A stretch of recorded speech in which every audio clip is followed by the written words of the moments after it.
अस्सलाम वालेकुम जी। फिर लग पता जाएगा। मैं हाफिज मोहम्मद इमरान आपको खुश आमदीद कहता है। मेरे साथ है पाकिस्तान क्रिकेट टीम के साबिक कप्तान सलमान बट। अस्सलाम वालेकुम सलमान।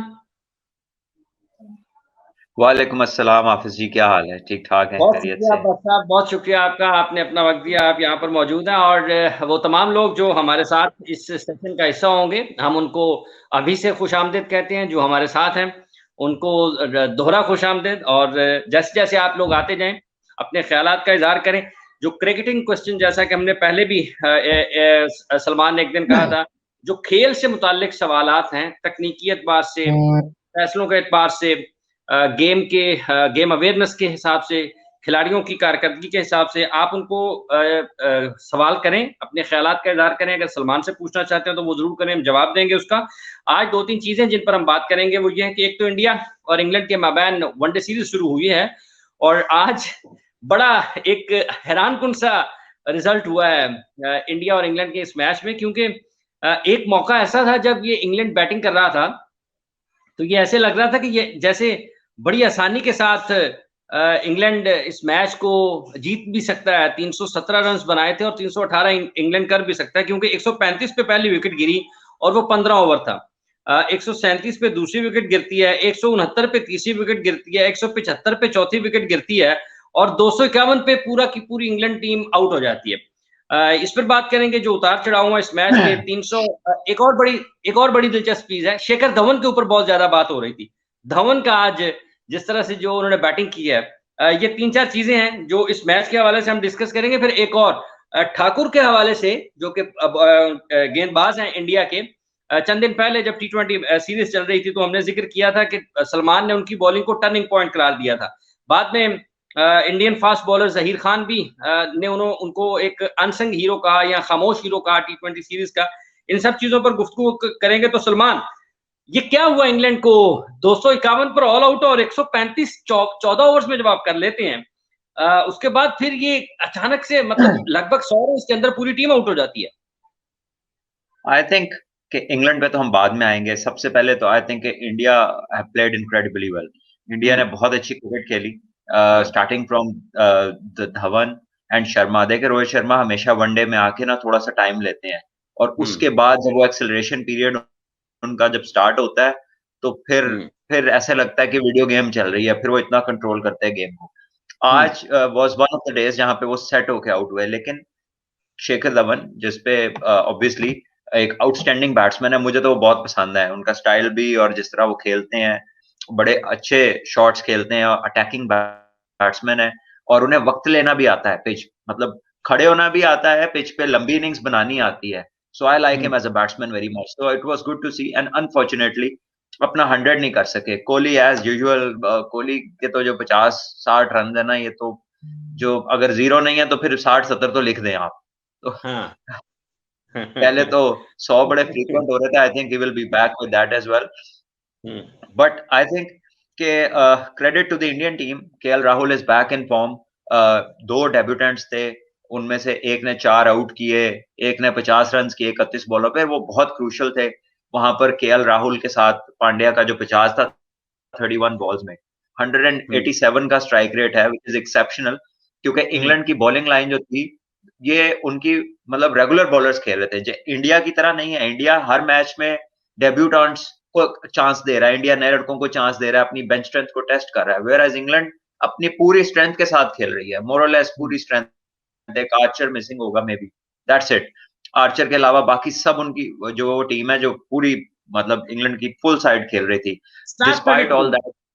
दैट, हाँ, despite all that I think कि इंडिया आउटस्टैंडिंग क्रिकेट खेला है, उसकी जितनी तारीफ की जाए कम है। हाँ, अब इंग्लैंड पे अगर मैं आऊं, मैं अभी ओवरऑलिंग पे बात करूं। हाँ। इंग्लैंड की जो अप्रोच है ना, दैट इज देयर, वही उनका सक्सेस भी है, और वही उनको एट टाइम्स इस तरह का वो मैच हारते हैं। क्योंकि वो बैटिंग में पेस जो है ना, उसको वेरी नहीं करते। जब 135 रन हो गए 14-15 ओवर्स के अंदर, और हम्म। आपका जो रिमेनिंग आपको रेट चाहिए वो 180 रन आपको चाहिए 35 ओवर्स हाँ। में, तो ये तो 6 से कम का रन रेट है। ये तो 5 पॉइंट समथिंग बनता है, 6 से कदरे कम रन रेट है, विद 10 विकेट्स इन हैंड। मुझे बताएं, क्या आपने कोई 35 ओवर में मैच जीतना था, कोई हम्म। 38 ओवर में मैच जीतना था, या कोई हम्म। रन रेट अचीव करके जाना था, टूर्नामेंट में आगे जाना था। ये तो सीरीज का पहला मैच है भाई। आप किस तरह की क्रिकेट, मतलब it doesn't make sense at times. जब आपको एक टॉप क्लास स्टार्ट मिल गया, चले ओपनर तो जेसन रॉय या जॉनी बेयरस्टो तो अपनी जिस तरह का कंटिन्यूटी में आउट हो गए, जो बाकी आने वाले थे वो तो टाइम ले सकते थे। लेकिन यहाँ पर क्रेडिट इंडियन बॉलर्स को जाता है जिन्होंने इनरोड्स बनाए, क्रूशियल विकेट्स, क्रूशियल जंक्शंस पे, जो है ना मैच की मोमेंट्स, क्रूशियल जहां मोमेंट थी वहां वहां उन्होंने विकेट्स लिए। क्योंकि एट वन टाइम इंडिया थोड़ा गेम से बाहर हो गया था और इंग्लैंड फेवरेट लग रहा था, जब 5 कुछ रन रेट चाहिए था और 8-9 विकेटें हाथ में थी। तो आई थिंक कि अगेन भुवनेश्वर ही बोल्ड एक्सट्रीमली वेल। एक हाई स्कोरिंग गेम में उसको आप इकोनॉमी रेट देखें, जबरदस्त 2 विकेट्स उन्होंने ली। और वो जब बॉलिंग करते हैं तो जो अच्छे बैट्समैन भी हैं उन्हें चांस कम लेते हैं, उन्हें पता होता है कि उसकी लाइन लेंथ, उसकी स्विंग बॉलिंग इतनी अच्छी है कि अगर इसको गलत चांस लिया तो हमारी विकेट जा सकती है। तो वो उस चीज को बड़ा जबरदस्त अपनी को यूटिलाइज करते हैं। ठाकुर के बारे में मैं क्या कहूं, इस सीरीज में जब से इंग्लैंड इंडिया आई है, उन्हें आदत सी पड़ गई है ओवर में 2-2 विकेट्स लेने की। और वो जब आप डबल विकेट ओवर करते हैं तो फिर एक टीम को बड़ा धचका लगता है। कोई भी टीम हो, कितनी भी सेटल जा रही हो, बहुत आउटस्टैंडिंग भी जा रही हो, तो थोड़ा सा वो रुक के जरा एक डीप ब्रीथ जरूर आता है, एक पॉज आता है कि यार ये क्या हुआ, 2 विकेटें इकट्ठी गिर गई। तो वो इस तरह की जो है ना इंडिया को मोमेंट्स प्रोवाइड कर रहा है जहां पे दूसरी टीम बैकफुट पे चली जाती है। So I think this is something, this is some kind of an asset जो कि बड़ा जबरदस्त है। That is very good to have. और फिर आपके जब नए नए लड़के आके इतना परफॉर्म कर रहे हो, अच्छी टीमों के अलावा आपको जिता रहे हो, तो आई think this speaks volumes of your future. और उसके अलावा भी कि आपकी जो क्रिकेट का डायरेक्शन है वो किस तरफ जा रहा है। फिर ऑब्वियसली आगे एक वर्ल्ड कप आ रहा है T20 का, और जो है उसके लिए तैयारी में आपके लिए चॉइसेस कितनी बड़ी हैं। दो कि आज ये वनडे था, लेकिन ये वही बॉलर है जो T20 से परफॉर्मेंस देते आ रहे हैं, जिसका जहीर खान ने भी कहा कि अनसंग हीरो है। So this is something very good. और उसके साथ पांड्या का जिस नंबर पे उसने आके 50 रन किए 31 बॉलों में, और केएल राहुल का फॉर्म में आना। सो आप ये देखें कि एक एक करके सारे प्लेयर्स जो हैं, धवन हो गए, केएल राहुल हो गए, नया लड़का आया उसने कर दिए 100। सिर्फ मेरा ख्याल है आज के दिन में अगर आप कहें ना बड़ा कोई क्रिटिकल हो, तो श्रेयस अय्यर जो कि अच्छे बैट्समैन है, उससे थोड़ी सी जल्दी कर दी आके। ठीक है। उसने एक ऐसी शॉट मारी जिसकी जरूरत नहीं थी वहां पर जब कोहली आउट हुए हैं। तो वो इंग्लैंड को भी मतलब बैक टू बैक 2 विकेट्स मिल गई थी, लेकिन उसके बाद केएल राहुल ने और पांड्या ने जबरदस्त संभाला दिया अपनी टीम को। और बाकी I think the bowlers have been spot on. और ये बड़ी बात है हाफिज जी, ये जो इतनी मार पड़ने के बाद वापसी आना ना मैच में, ये जो वापसी है आपकी मैच में, ये जो कम बैक करना, it gives the team a huge confidence booster. और फिर आपका जो कैप्टन है उसके कॉन्फिडेंस की इंतहा नहीं रहती। अभी उसके पास अपनी बेस्ट ऑप्शंस नहीं है, अपनी वो बेस्ट ऑप्शंस के साथ नहीं खेल रहा। तो आप अंदाजा लगाएं कि कितना अच्छा पूल बनता जा रहा है, कि जो भी आ रहा है वो टीम के अंदर फिट इन हो रहा है, टीम की विनिंग जो उसकी परफॉर्मेंसेज है उसमें कंट्रीब्यूट कर रहा है। So I think this is exceptional and this is the way forward for a successful team like them. और आई थिंक के बड़ा जबरदस्त ये मैच आज का जो है, इंडिया को बहुत कॉन्फिडेंस इससे आएगा, उनकी नई जो लॉट है उनको भी। और ये सीरीज मुझे लगता है बड़ी बहुत जबरदस्त सीरीज होगी। अच्छा सलमान, आपने बात की है कि जो भी खिलाड़ी आ रहा है वो इस टीम में, चूंकि जब आपके इर्द गिर्द शानदार खिलाड़ी होते हैं या कामयाब खिलाड़ी होते हैं, तो जो कारकर्दगी में या मयार में या सलाहियत में थोड़ा कम भी होते हैं, वो उन शानदार खिलाड़ियों की जब साय में या उनके साथ खड़े होते हैं तो वो भी उभर जाते हैं, उनको भी बहुत अच्छा फायदा मिलता है और वो उभर जाते हैं। जिस तरह से आपने कहा है कि नए लड़के भी आ रहे हैं और परफॉर्म कर रहे हैं, और पूल प्लेयर्स का, उनके पास क्वालिटी प्लेयर्स का पूल बढ़ रहा है, तो आप समझते हैं कि आने वाले दिनों में क्रिकेट में इंडिया एक ऐसी टीम बनने जा रही है जो किसी टाइम में, किसी वक्त में जब ऑस्ट्रेलिया हुआ करती थी या किसी वक्त में वेस्ट इंडीज हुआ करती थी, ये जो परफॉर्मेंसेज है। हाँ बिल्कुल हाफिज जी, बिल्कुल हो सकता है, बल्कि होता हुआ नजर आ रहा है कि इंडिया उस तर्ज पे चल पड़ी है क्रिकेट में स्पेशली, कि जहां पर ये भी हो सकता है कि वो 2-2 3-3 स्ट्रिंग टीमों के हों। क्योंकि जो भी नया लड़का आ रहा है वो परफॉर्म कर रहा है। यहाँ पर कुमार नीचे 2-3 दफा पूछ चुके हैं कि जी बताइए, जो आज डेब्यूटेंट थे कृष्णा, प्रसिद्ध कृष्णा, कि उसकी बॉलिंग लंबी टाइम तक चल सकती है। यार बिल्कुल चल सकती है अगर वो मेहनत करते रहेंगे। अभी तो आज का पहला दिन था। सो कुछ भी प्रिडिक्ट करना कबल वक्त है, but the talent is there. और टैलेंट से ऊपर की एक चीज ये होती है कि आप में एबिलिटी हो to fight back, to come back from a position जहां से आपको मार पड़ी हो और आप डिस्करेज हो रहे हो, वहां से वापसी शो करती है कि टेम्परामेंट बड़ा अच्छा है। तो अगर आपके पास वापस आने की सलाहियत है, तो फिर अगर आप हार्ड वर्कर भी हैं, डेडिकेटेड हैं और डिटर्मिन्ड हैं, तो फिर मेरा नहीं ख्याल कि लंबी क्रिकेट खेलने से कोई चीज आपको रोकती है। खुदा ना खास्ता कोई बैड लक ना हो जाए, उसके बारे में हम कुछ कह नहीं सकते, लेकिन things look good for him and for India.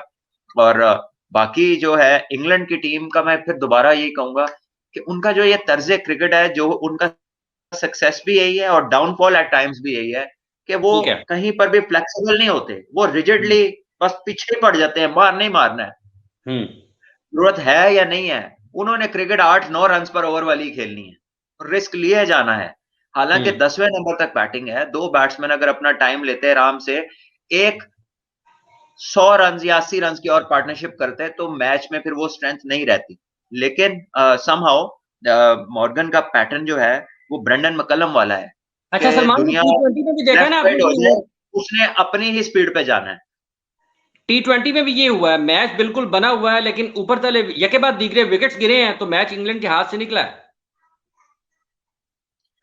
बस यही है ना, अब इसका क्रेडिट इंडियन बॉलर्स को जाता है, जिन्होंने ग्रुप्स में, क्लस्टर्स में इनके विकेट्स गिराए हैं। और ठाकुर का मैं इसलिए बार बार मेंशन करता हूँ, देखो यार भाइयों, I am sitting in Pakistan, मैं तो सबकी तारीफ कर रहा हूँ, आप लोगों के मैं कमेंट्स पढ़ता हूँ, कभी कभार आप कहते हो कि वो भुवनेश्वर का नाम नहीं लिया, भाई उसका नाम इसलिए नहीं लिया कि उससे आप एक्सपेक्टेड परफॉर्मेंसेज हैं।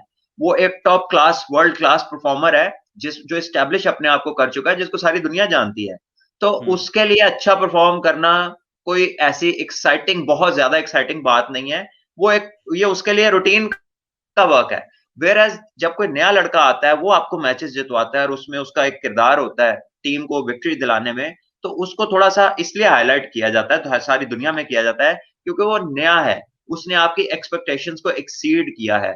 तो इसमें मुझे क्या फायदा किसी के लिए ज्यादा खुश होने का और किसी के लिए कम खुश होने का। मेरे तो दोनों ही ना कजन है, तो ना मेरे कोई छोटे भाई हैं।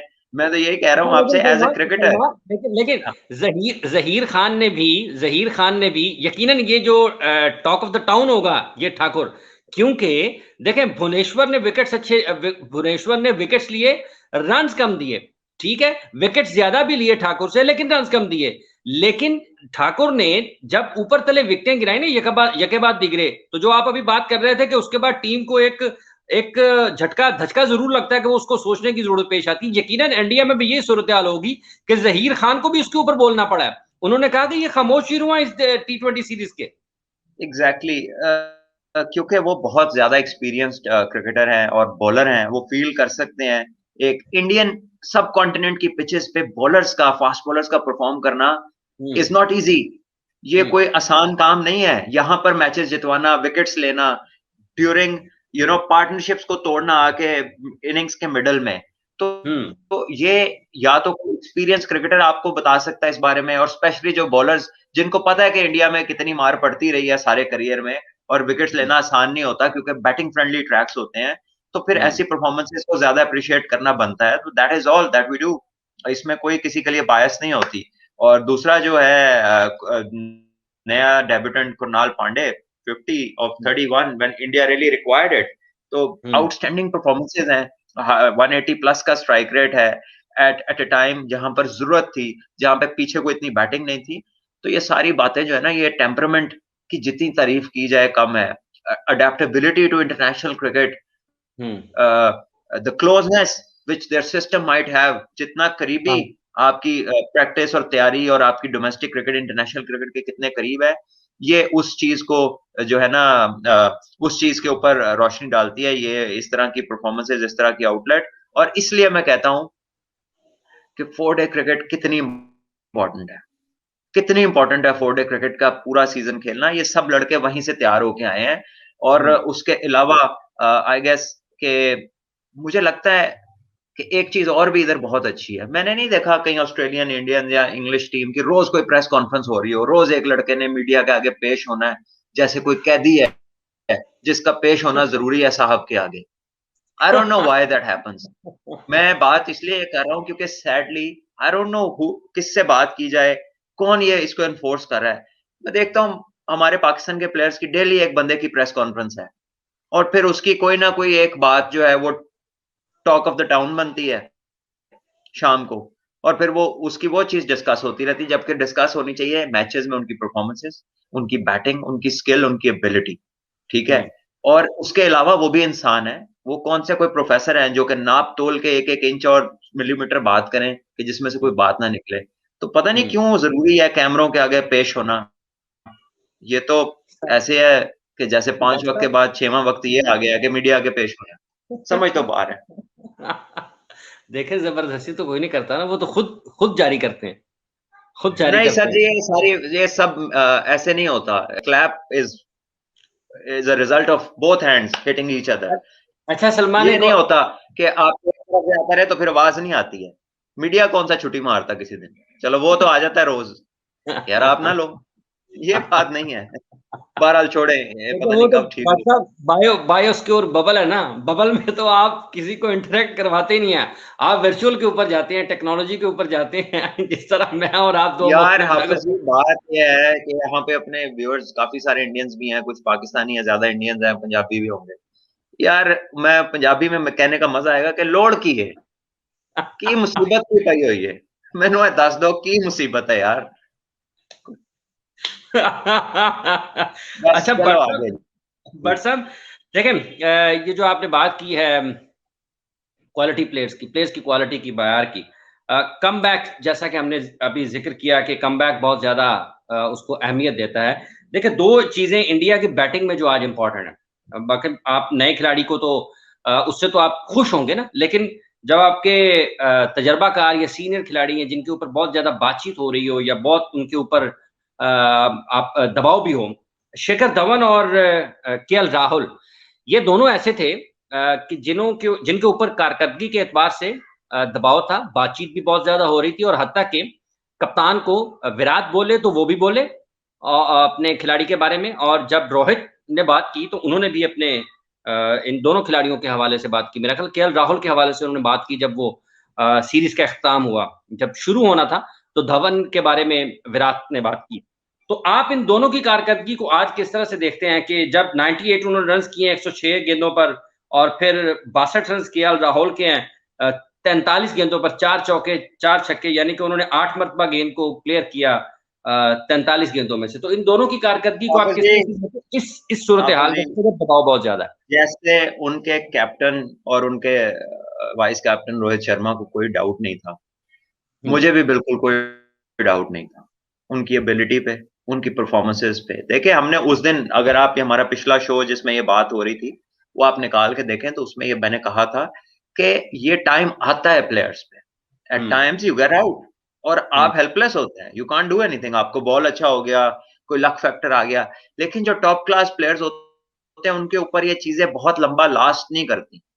और जो ठीक है। क्लास जो है वो परमानेंट होती है, फॉर्म है वो टेम्पररी है, फॉर्म आती जाती रहती है। जो कंसिस्टेंट प्लेयर्स होते हैं उनकी ज्यादातर फॉर्म रहती है। तो ये आपने देख लिया, वापस आ गए हैं, मुझे तो इन पे कोई डाउट ही नहीं था कि ये वापस आएंगे, because there are top class cricketers. और बीच बीच में फिर कॉमेडी क्लिप्स ने एक कमेंट आया है, वैसे तो बहुत सारे माशाल्लाह कमेंट्स आ रहे हैं, थैंक यू अच्छा फॉर व्यूअर्स। सलमान, मेरा मेरा आज मेरा ये ख्याल है कि 800 साथ साथ कमेंट जरूर शामिल करते रहें। 800-850 के करीब अभी हमारे लाइव व्यूअर्स हैं माशाल्लाह। तो वो पूछ रहे हैं कि जी इतने सारे प्लेयर्स आ गए हैं इंडिया के लिए, अच्छा खेल रहे हैं, तो ये प्रॉब्लम नहीं होगी भाई अगर used smartly, which I am sure they would be, तो कोई मसला नहीं है, तो फायदा है। इससे होगा ये कि आपके प्लेयर्स का वर्कलोड मैनेज हो जाएगा, इससे होगा ये कि आपको लॉन्ग टर्म इंजरीज नहीं होंगी क्योंकि ओवर यूज नहीं होंगे प्लेयर्स। फिर ऑप्शन से होगा ये, जो मैंने स्मार्ट यूज की बात की है वो ये है कि हॉर्सेस फॉर कोर्सेज। ये नहीं है कि अगर एक बंदा बाउंसी विकेट्स पे हिट द डेक वाले बॉलर चाहिए वहां पे आप वो वाले ले जाएं। आप इंग्लैंड गए, आपको सीम बॉलर चाहिए लाइक भुवी, वहां पे आप उस तरह की सीम वाले ले जाएं। ठीक है, इंडिया में आए आपको 3 स्पिनर खिलाने हैं, आपके पास स्पिनर्स का पूल है, so if you use them right and properly तो दैट इज गुड। और उससे फिर क्योंकि वो हर बंदा अपनी स्ट्रेंथ पे खेलेगा, तो उसमें फिर उसको रिकवरी टाइम मिलेगा, उसकी जो वेयर एंड टेयर होगी वो रिकवर हो जाएगी। तो उस इंजरीज के चांसेस कम होंगे, लोगों पे प्रेशर कम आएगा, लोग एक दूसरे से जेलस नहीं होते। जब अपनी अपनी जगह पे खेल रहे होते हैं, अपना अपना रोल पता होता है, तो फिर दिल में कोई किसी के खिलाफ कोई या प्रोफेशनल जेलसी भी एक चीज है, फिर वो चीजें कम होती हैं। और all this is good for the health of a team, good for the health of a country, जहां पर लोग एक दूसरे के रोल को समझे और उसके ऊपर कोई कॉम्प्रोमाइज ना हो, वो अपनी अपनी जगह पे आप एक्ट कर रहे हो रिस्पॉन्सिबली, तो फिर बड़ी अच्छी हो जाती हैं चीजें। तो मेरा ख्याल है कि इसमें पॉजिटिव ज्यादा है। ठीक है। अच्छा जी, हम बात कर रहे हैं इंडिया और इंग्लैंड के माबैन खेले जाने वाले इस मैच के हवाले से। जो भी इस वक्त हमारे नाज़रीन लाइव हैं, उनसे हमारे साथ इस सेशन का हिस्सा हैं, सवालात भी करें, सलमान जवाब दे रहे हैं साथ साथ, लेकिन साथ ही साथ ये भी करें कि हमारे चैनल को भी सब्सक्राइब करें, क्योंकि उसका फ़ायदा ये होगा कि जब भी हम फिर लग पता जाएगा में आएंगे, तो आपको भी फ़ौरन पता लग जाएगा कि सलमान भट्ट अपनी राय देने के लिए और मैं उनसे सवाल पूछने के लिए यहाँ पर मौजूद हूँ, और आपके कमेंट भी हम शामिल करते जा रहे हैं। सलमान, जॉनी यार बैरिस्टो, ये नीचे वो हैं, कौन है जी, कह रहे हैं जी। अब एक सेकंड, देयर जी वाज सर। समबडी जिसने कहा कि मेरा नाम ले लें। अब भैया इतने सारे माशाल्लाह आप लोग हो, मेरे लिए तो सारे ही एक जैसे हो।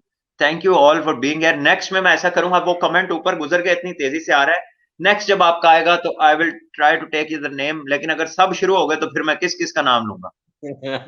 लेकिन वो तमाम लोग, वो तमाम जो इस वक्त हमारे नाज़रीन हमारे साथ मौजूद हैं लाइव, वो सब के सब निहायत मुअज़्ज़ज़ हैं। हम आपके बहुत मशकूर हैं। आपकी हौसला अफ़ज़ाई हमें रोज़ाना एक एक ऐसे शरबत के तौर पर काम देती है कि हम बड़े तवानाई के साथ आपके सामने मौजूद होते हैं। सलमान, जॉनी बैरिस्टो के 94 रन्स और जेसन रॉय की और इनकी जो ओपनिंग पार्टनरशिप है, जब आप उसको देखते हैं, तो आप किस तरह से देखते हैं कि वो उस वक्त क्या माहौल इंग्लैंड के कैंप में होगा और इंडियन टीम क्या सोच रही होगी?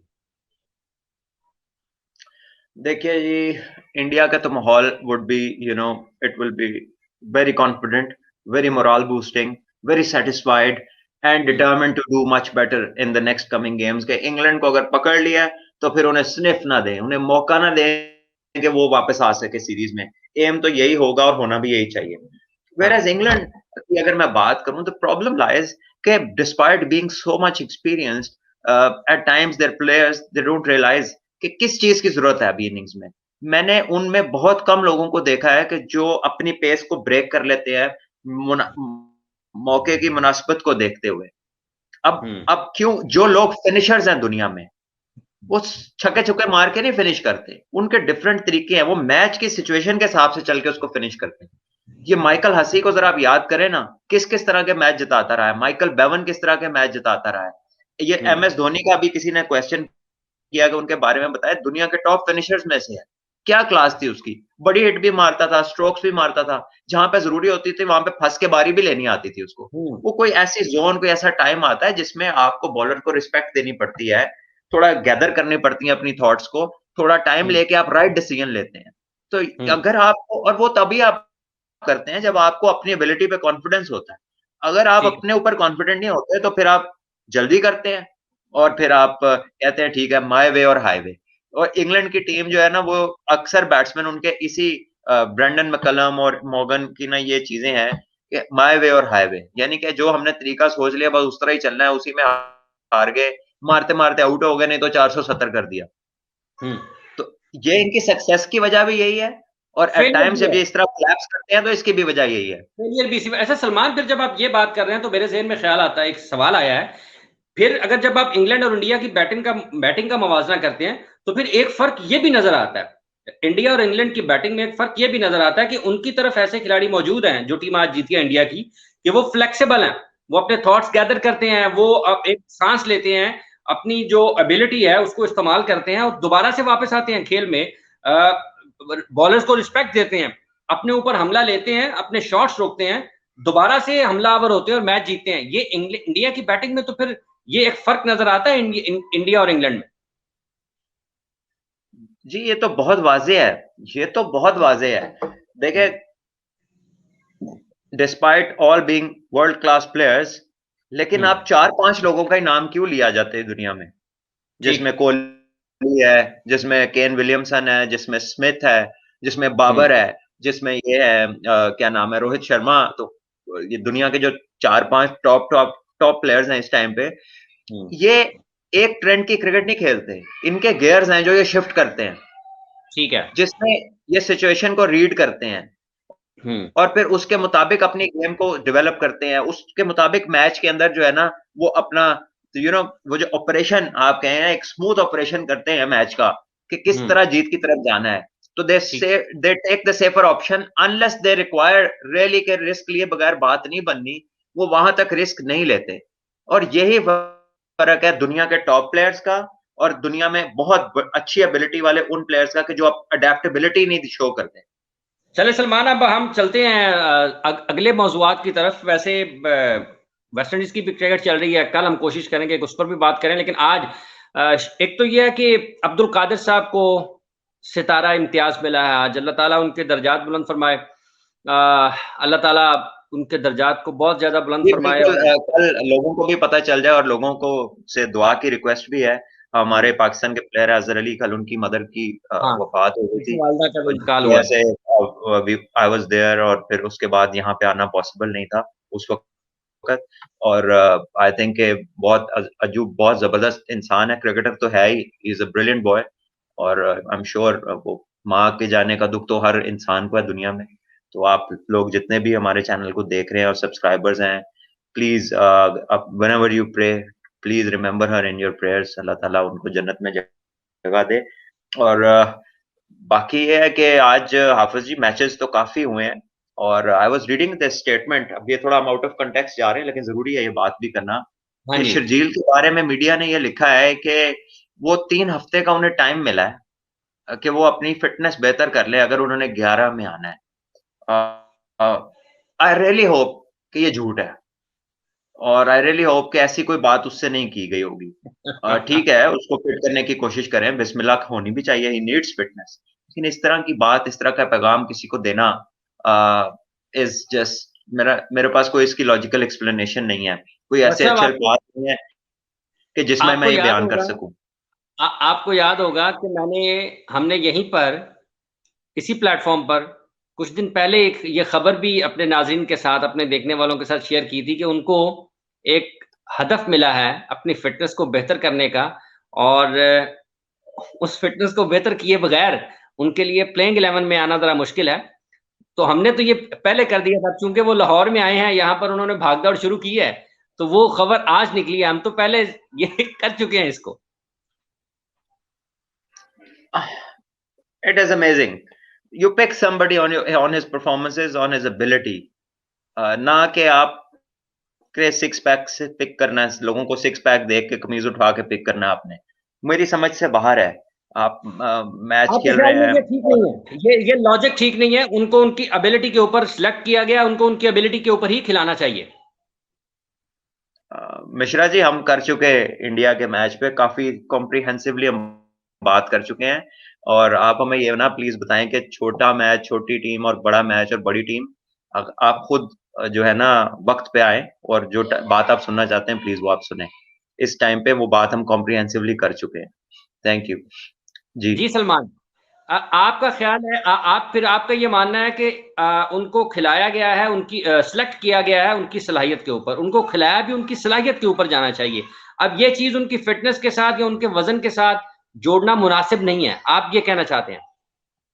देखिए, it will get better with time, eventually fitness will come. Fitness कोई ओवरनाइट नहीं आ जाती, लेकिन फिटनेस ऐसी चीज है कि किसी मरीज को भी बिस्तर से उठा के आप शुरू कराए ना आहिस्ता आहिस्ता, तो every few days he gets better, he comes to a point जहां पे वो बहुत अच्छा हो जाता है।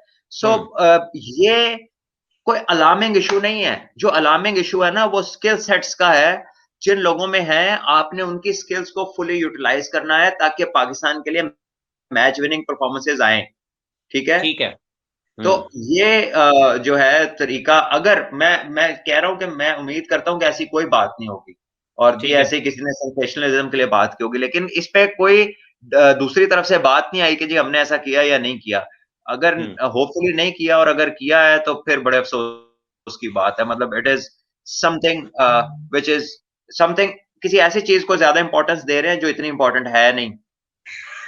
ठीक हो जाएगी। अच्छा, फिर से हम दोहराते चले जाएं जी। आज चूंकि कल हमारे टेस्ट कैप्टन पाकिस्तान के top order batsman Azhar Ali, उनकी वालदा का इंतकाल हुआ है और आप उनके लिए दुआ मगफरत की अपील है आपसे। और अब्दुल कादिर साहब को सितारा इम्तियाज हुकूमत पाकिस्तान ने दिया है, उनके लिए भी आप मगफरत की दुआ आपसे अपील है। अच्छा सलमान, बिल्कुल आखिरी 1-2 मिनट रह गए हैं। इंटर स्क्वाड मैचेस भी हो रहे हैं पाकिस्तान के, तो ये किस हद तक आपके ख्याल में एक मैच प्रैक्टिस पाकिस्तान को मिल सकती है बेहतर? कल एक मैच हुआ था, आज नहीं है, कल जो गुजर गया, कल हम बात नहीं कर पाए। इंटर स्क्वाड मैचेस हुए हैं, शादाब उसने रन किए हैं, फखर ने भी रन किए हैं, सरफराज ने भी रन किए हैं, धानी ने भी आउट किए हैं। इस इंटर स्क्वाड मैचेस को किस तरह से देखते हैं आप? देखिए, इंट्रा स्क्वाड मैचेस अच्छे होते हैं। आप एज ए कैप्टन आप अपनी पूरी टीम को ऑब्जर्व कर लेते हैं। आपको अपनी जो है ना पता चल जाता है। नए लड़के जब स्पेशली हो तो आपको पता चल जाता है कि मैं किसको कहाँ पर यूटिलाइज कर सकता हूँ, चाहे बैटिंग हो चाहे बॉलिंग हो, ठीक है। और डिफरेंट सेशंस में कोई कैसे रिएक्ट कर रहा है, किसी के एनर्जी लेवल्स क्या है, उसका स्पेल उतना ही वेनम वाला है, उतना ही जोर वाला है कि नहीं जितना वो पहला था। ठीक। तो इसमें बेसिकली तो आपके कुछ नए लड़कों का चेक हो जाता है, कुछ आउट ऑफ फॉर्म प्लेयर्स को थोड़ी हेल्प मिल जाती है अगर वो उसमें लंबी बैटिंग करते हैं। और क्योंकि वनडे क्रिकेट लेटली पाकिस्तान ने इतनी ज्यादा खेली नहीं हुई, तो 50 ओवर्स का खेलना भी बेहतर है, क्योंकि आपके तो बेशतर जो बॉलर है व्हाइट बॉल से वो 4 ओवर ज्यादा कर रहे हैं, T20 क्रिकेट ज्यादा खेल रहे हैं, तो उनके लिए भी अच्छा है। तो आई थिंक ये हर लिहाज से अच्छा है। ये जितने पॉसिबल हो खेल लेने चाहिए इनको। मुझे ये नहीं पता कितने खेलेंगे, लेकिन there are always good, they help. चलो सलमान, मेरा ख्याल है कि आप 1-2 खबरें आज और भी आई हैं। एक और अच्छा, चलते चलते जरा डिस्कस कर दें कि एक खबर मोहम्मद रिजवान के हवाले से पाकिस्तान में जेर बहस है कि जनूबी अफ्रीका के खिलाफ वनडे सीरीज में मोहम्मद रिजवान इनिंग्स का आगाज नहीं करेंगे। आप किस तरह से देखते हैं कि उनको करना चाहिए या फिर उनको वनडे क्रिकेट में नीचे खेलना चाहिए? देखिए, हो सकता है कि वो ना करें, because Imam is going to be there और उसके साथ फ़खर ज़मान है, तो हो सकता है वो ना करें। और उसका ये भी रीज़न हो सकता है कि वर्कलोड, लेकिन अभी वो यंग है और दुनिया में बहुत सारे कीपर्स ये करते रहे हैं। प्राइम एग्ज़ाम्पल एडम गिलक्रिस्ट की है कि वो कीपिंग भी करते थे और साथ अपनी बैटिंग भी करते थे। तो it will all depend how they see, किस तरह की ऑप्शंस बढ़ाना चाहते हैं। अगर वो ओपन करता है, सक्सेसफुल हो जाता है वनडे में, तो फिर आपके लिए बड़ा आसान है कि आप पिच और कंडीशंस और दूसरी टीम को देखते हुए नीचे एक बॉलिंग ऑलराउंडर खिला सकते हैं। कोई आउटराइट बॉलिंग इंक्रीज करनी पड़े वो आप कर सकते हैं। सो उसके एडवांटेजेस भी हैं, but it all depends what the coach and the captain are thinking. ठीक है, कल इसके फॉर्म ऊपर तो आज काम करेंगे, कल इसके ऊपर मजीद बात करेंगे। वो तमाम लोग जो हमारे साथ इस वक्त मौजूद हैं, उनसे गुजारिश है कि हमारे चैनल को सब्सक्राइब करें, अपने ख्यालात का इज़हार करें बेहतर अंदाज में, अच्छे अल्फाज में, मोहब्बत भरे अल्फाज में और शाइस्ता ज़ुबान इस्तेमाल करें। हम कोशिश करेंगे कि आप तमाम हमारे बहुत मुअज़्ज़ज़ हैं, हम आपकी राय का एहतराम भी करते हैं और उसको प्रोग्राम का हिस्सा भी बनाएंगे। हम उम्मीद करते हैं कि आपने आज की गुफ्तगू से ज़रूर लुत्फ़अंदोज़ हुए होंगे और कल तक के लिए आप मुझे और सलमान भट्ट को इजाज़त दीजिए। कल दोबारा आपकी खिदमत में हाज़िर होंगे। अपना बहुत सा ख्याल रखिएगा। अल्लाह ने के बाद। थैंक यू एवरीवन, अल्लाह हाफ़िज़।